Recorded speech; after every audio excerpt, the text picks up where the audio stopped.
A memorial service for Heather Petersen is expected to get underway in Westbury this evening. That's where we find our reporter, Silindelo Masikane, who will be attending that service for us tonight.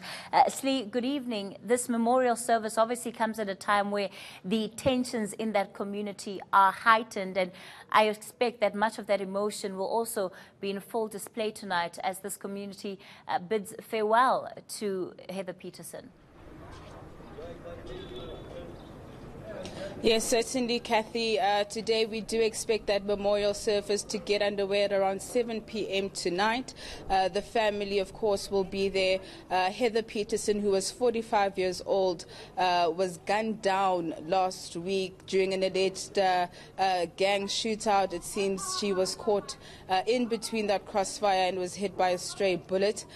She leaves behind 5 children as well as her husband, her youngest being 4 years old. Of course, that shooting in particular is what sparked the outrage in the community of Westbury, and this is where we saw the total shutdown of Westbury as well as surrounding communities here, and the community quite angered by that particular shooting because this community says it's living under violence, it's living under the arm of gangsters as well as drug-related criminal activity here in this community. So we've seen the community rising up, taking back their streets, they say, and this is what led to a lot of rubber bullets being shot, stun grenades and tear gas over the past few days. So this evening we expect the community to, of course, come out just to remember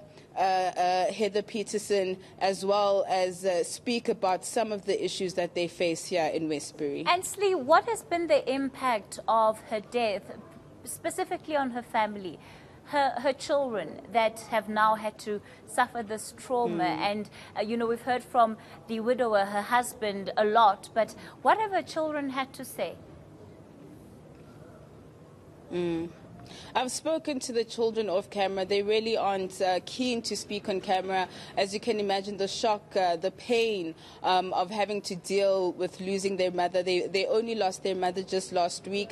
Speaking to their father, he says that the family, of course, is on autopilot at this stage, just trying to get the arrangements to lay her to rest over the weekend ready and prepared. The community, the local radio stations, as well as the local mortuaries coming to assist the family, and we saw government yesterday coming to visit the family following the address by the police minister Begitele that the community demanded come and address them. So after that address, we saw Begitele going to visit the family, and this is where we saw Reuben Petersen, the widower, just explaining and pleading with government to arrest the situation, to not have another family go through this kind of pain. He's saying that his youngest, who's 4 years old, has no idea what's going on. They don't know how to explain it to her. He was saying that it will probably only really hit the family once the coffin goes in the ground, and once the reality hits them when they see her lying in that box, that she really is no more. She really isn't going to walk through the door anymore. And where she was gunned down, in fact, Kathy, is a couple of meters away from her house. And of course, we know now that she had just returned from fetching a report card of her nieces, and she was heading home, and she was just a few meters from her house when she was gunned down. So the family has come out to say that they want government to really arrest the situation and ensure that another family doesn't have to go through this kind of pain. All right, Sli. Well, it will remain an emotional time yet for the Petersen family, as tonight they hold a memorial service in honor of Heather Petersen, who was caught in that crossfire.